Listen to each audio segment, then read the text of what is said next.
አነጋጋሪውና ብዙ ሲባልለት የነበረው ቶዮታ BZ4X አሁን ደግሞ በ2026 አዲሱ ሞዴል ይዘው ቀርበዋል። የተሽከርካሪ ከበፊቱ ከነበረው ብዙ ነገሮች ተሻሽለዋል። የሚመረትበት ሀገር፣ የባትሪ ቴክኖሎጂ እንዲሁም ደግሞ በአንድ ጊዜ ቻርጅ የሚጓዘው ርቀት ካሉት ፊቸሮች ጋር የተሻሉት ተደርገው ለገበያ ቀርበዋል። ሰላም እንደምናላችሁ ክቡራትና ክቡራን፣ አዶኒያስ ነኝ። በዛሬው ዝግጅታችን የምናየው እንግዲህ የ2026ን ቶዮታ BZ4X ተሽከርካሪ ነው። ምን አይነት ተሽከርካሪ ነው? ዋጋው ምን ያህል ነው የሚሆነው? የሚሉትን አንድ ባንድ እንመለከታለን ከመረጃዎቹ ጋር። እኔው አዶናስ ነኝ። መልካም ቆይታ። ከዛ በፊት ግን ለዚህ ቻናል አዲስ ከሆናችሁ በዚህ ቻናል ላይ በየዕለቱ ከመኪና ጋር የተገናኙ የተለያዩ መረጃዎች መከታተል የምትፈልጉ ከሆነ ሰብስክራይብ ያድርጉ። እንዲሁም ቪዲዮ ሲለቀቅ በቶሎ እንዲደርሰው የደወል ምልክቱን ጫኑ። አዲሱ የ2026 ቶዮታ BZ4X የምንለው ተሽከርካሪ በአዲሱ ስሙ እንግዲህ ቶዮታ BZ ተብሏል። ይህ እንግዲህ ስያሜው በተለይ ለኖርዝ አሜሪካ፣ ለካናዳ፣ ለአሜሪካ ማርኬት የቀረቡ ናቸው። እና ተሽከርካሪዎች እንግዲህ የሚመረቱበት ሀገር እንደምታስታውሱት የዩሮፕ የሚባል ነበር፣ የቻይና የሚባል ነበር። በአሁን ላይም እሱ ነገሩ እንደቀጠለ ነው። በተለይ ለኖርዝ አሜሪካ ተብሎ የሚመረቱ መኪኖች አሉ፣ የቶዮታ BZ ስያሜያቸው የሚባሉት። እነሱ በዋነኝነት የሚመረቱት በአሜሪካና በጃፓን ነው። የተቀሩት ደግሞ ኢትዮጵያ ውስጥ አሁን እየመጡ ያሉትም ከዚህ በፊትም እየመጡ ያሉት እነሱ ደግሞ ከቻይና የሚመጡ ናቸው። የሚሆነው በጆይንት ቬንቸር አማካኝነት። ጆይንት ቬንቸር ማለት አንደኛው ድርጅት አለ፣ እሱ የመኪናውን ለመገጣጠም ኦፈር ያደርጋል። ሌላኛው ደግሞ መኪኖቹን ስፔር ፓርት ያቀርብለትና አንድ ላይ ሆኖ የሚሰሩበት ነው ያለው። በዚህ ምክንያት የተለያዩ መኪኖች ለተለያዩ ሀገራት ማርኬት ይቀርባሉ። ሌላኛው ደግሞ መኪና የተገጠመለት ባትሪ ነው። ከዚህ በፊት ከነበረው ባትሪ አንጻር የተሽከርካሪ የተለያዩ የባትሪ አማራጮችን ይዞ ቀርቧል። በአሁኑ በ57 ኪሎዋት አወር ሊቲየም አየን ባትሪ እና በ74 ኪሎዋት አወር ሊቲየም አየን ባትሪ ቀርበዋል። 74ቱ እንግዲህ ትልቁ ባትሪ የሚባለው ማለት ነው። በትልቁ ባትሪ የተሽከርካሪ እንግዲህ እስከ 505 ኪሎ ሜትር ይጓዛል ተብሏል። ነገር ግን በዋነኝነት ከፍተኛ ለውጥ ያደረጉት የመኪናው የኤሌክትሪክ ሞተሮቹ ላይ ነው። ይህ ሞተሮቹ እንደምታውቁት ባለ አንድ ሞተር ነበር፣ ባለ ሁለት ሞተር ነበረ። የአሁኑ ላይ እንግዲህ ባለ ሁለት ሞተሩ አድቫንስድ ተብሏል። የ2026 እነሱ ላይ ያለው ጉልበት እስከ 338 የፈረስ ጉልበት ማመንጨት ይችላል። ከበፊቱ አንጻር ምን ያህል ነው ልዩነቱ ካላችሁኝ፣ ከየበፊቱ ኦልሞስት 214 የፈረስ ጉልበት ነበር። ያሁኑ ግን 338 የፈረስ ጉልበት ማመንጨት ይችላል። ሌላኛው ነገር ደግሞ መኪኖቹ ከፋስት ቻርጀር ጋር በተገናኘ የሚነሳባቸውን ነገሮች በተሻለ መጠን ለመቀነስ ሞክረዋል። ምክንያቱም የፋስት ቻርጅ በነካቸው ቁጥር ቶሎ የባትሪ ዲግሬድ የማድረግ ነገር ይታይባቸው ነበረ። አዲሶቹ ላይ የተሻሻለው ነገር ምንድን ነው? መኪኖቹ የተሻለ ዲሲ ፋስት ቻርጅን የሚጠቀሙበት አማራጭ ተደርጓል። ይህ ደግሞ በባትሪ ቻርጅ ማድረጊያው ላይ ብቻ ሳይሆን በተለይ ደግሞ መኪናው የባትሪ ኩሊንግ ሲስተም ላይ ከፍተኛ ለውጥ አድርገዋል። በተለይ የተሻሉ ባትሪ ኩሊንግ ሲስተሞችን በመጠቀም መኪናው እንደምታውቁት የኤሌክትሪክ መኪና ባትሪ ዲግሬድ እንዲያደርግ ከሚያደርጉት ነገሮች መካከል በዋነኝነት ሙቀት ነው። ሙቀቱ እየጨመረ በሄደ ቁጥር ባትሪው ዲግሬድ የማድረግ እድሉ እየጨመረ ነው የሚሄደው። ስለዚህ ባትሪ ኩሊንግ ሲስተሙ አድቫንስድ በሆነ ቁጥር ደግሞ የማቀዝቀዝ አቅሙ በደንብ እየጨመረ በሄደ ቁጥር ደግሞ ባትሪው ቶሎ ስለሚቀዘቅዝ መኪናው ምንም አይነት የባትሪ ላይ በወዲያው ጉዳት የሚደርስበት አይደለም። ለዚህም ሲባል ባትሪ ፕሪኮንዲሽን ሲስተም ተካቶለታል።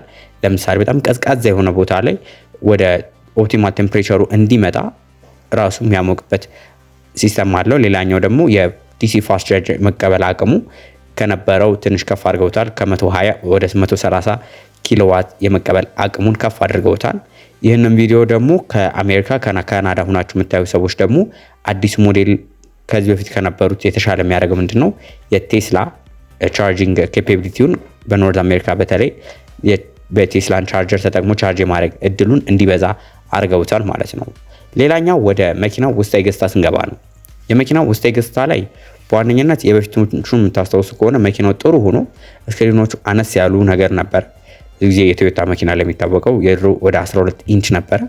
በአሁኑ ግን 14 ኢንች ስክሪን ተገጥሞለት እናያለን። ነገር ግን በዚሁ ስለ ሌላው ፊቸሩ ከማውራቴ በፊት ግን የትኛውንም እንደምታውቁት አዶኒያስ ካር ሪቪው ማድረግ ብቻ አይደለም፣ ኮንሰልት እናደርጋለን። ኮንሰልት ብቻ አይደለም፣ መኪና በምገዙበት ጊዜ ደግሞ መተን ፈትሸን አማክረን እንደምናስረክባችሁ። እንደዚህ አይነት አገልግሎት ማግኘት የምትፈልጉ ከሆነ ደግሞ ወዲያውኑ ስልካችን ስክሪን ላይ የምትመለከቱ ስልክ ቁጥር ይደውሉልን። ያላችሁበት ቦታ መተን ፈትሸን የምናስረክባችሁ ይሆናል። የቶዮታ BZ4X የ2026 ውስጣዊ ገጽታው ላይ ደግሞ አንዳንድ ለየት ያሉ ነገሮች አሉ። ለምሳሌ የመኪና ውስጣዊ ገጽታው ሙሉ ለሙሉ ዳሽቦርዱ ተቀይሯል። ሴንትራል ካውንስሉ ተቀይሯል። አምቢየንት ላይቲንግ ተጨምሮለታል። እንዲሁም ደግሞ ዱዋል ዋየርለስ ቻርጂንግ ተገጥሞለታል። በተለይ የመኪናው የውስጣዊ ገጽታው ላይ ያለው ማቴሪያሎች የተሻሉት ለማድረግ ሞክረዋል። የተሻሉ ጥራት ያላቸው ማቴሪያሎች ለመጠቀም ሞክረዋል። ምን አይነት ትሪም ሌቭል አለው የሚለውን ወደ በኋላ ላይ በደንብ አሳያቸዋለሁ። ምክንያቱም በትሪም ሌቭሎቹ መሃል ላይ ያለው የፕራይስ ጋፕ ከፍ ያለ ስለሆነ የትኛው ሲገዛ ምን አይነት ፊቸር ይኖረዋል፣ ዋጋው ምን ያህል ነው የሚሆነውን እሱም አንድ ባንድ አሳያቸዋለሁ። በዚሁ ግን እኛ ሀገር መኪና ስንገዛ ከምናያቸው ነገሮች መካከል አንዱና ወሳኙን ነገር ላሳያችሁ። ይህም ከመኪናው ከመሬት ያለው ከፍታ ነው። ከመሬት ያለው ከፍታ የተሽከርካሪ ከበፊቱ ከፍ አድርገውታል።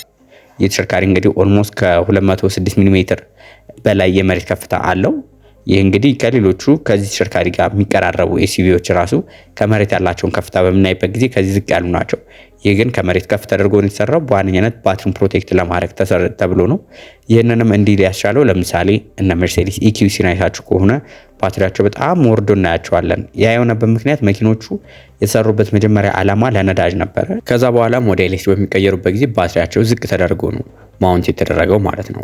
በዚህ ምክንያት ከመሬት ያላቸው ከፍታ ዝቅ ይላል። እንደነዚህ አይነት ግን ሙሉ ለሙሉ ለኤሌክትሪክ ተብሎ ግራውንድ አፕ ዲዛይናቸው ለኤሌክትሪክ የሆኑ ተሽከርካሪዎች በሚሆኑበት ጊዜ መኪኖቹ የባትሪያቸውም የተሻለ ነው የሚሆነው፣ ከመሬት ያላቸውን ከፍታ የተሻለ ነው የሚሆኑት። ታዲያ ይህ መኪና ስገዙ በዋነኝነት በሶስት አይነት አማራጮች ይቀርባሉ፣ የመኪኖቹ ትሪም ሌቭል ማለት ነው። እነዚህም እንግዲህ ፉል ኦፕሽን ያልሆኑ ያለን በተለምዶ ሳይሆን ካምፓኒው ባወጣው ማለት ነው። በመጀመሪያው ኤክስኤልኢ የሚባል አለ። ኤክስኤልኢ ፕላስ መካከለኛው ነው። ከዛ ሊሚትድ የሚባለው በጣም ከፍተኛ የሚባለው ማለት ነው። ኤክስኤልኢ ሲሆን ትንሹ ባትሪ ነው የሚኖረው በ57 ኪሎዋት አወር ማለት ነው። ይህም እንግዲህ ሬንጁ በWLTP የሚባል አለ፣ ሴልቲሲ የሚባል አለ። አንድ ጊዜ ቻርጅ መኪናው የሚጓዝበት ርቀት በሴልቲሲ ከፍ ሊል ይችላል በቻይናዎቹ ሲሆን ማለት ነው። በአሜሪካኖቹ ሲሆኑ ግን ወይ ደግሞ በኤሮፓ አጠቃላይ ሲሆን ደግሞ እነሱ ትንሽ ዝቅ ይላል። አሁን የምነግራችሁ በWLTP የሚባለው ነው።